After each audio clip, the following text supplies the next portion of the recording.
ZO Growth Factor Serum. This is a super hydrating serum that is full of plant stem cells and antioxidants.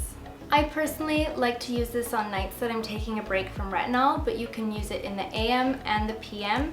And where you would put this in your routine is before your moisturizer, just so you absorb all those nutrients into your skin. This serum is going to help improve your density, firmness, and elasticity of your skin, as well as stimulate new collagen production and help reduce fine lines and wrinkles.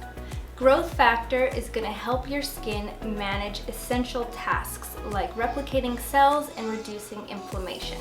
If you are a lover of this product, you'll be happy to know that it has since had a slight formula change. It is now new and improved.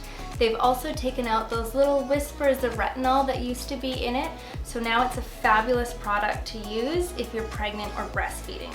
I know when I was last pregnant, there was so many of my medical grade products that I had to take out of my routine, so this was a godsend for me.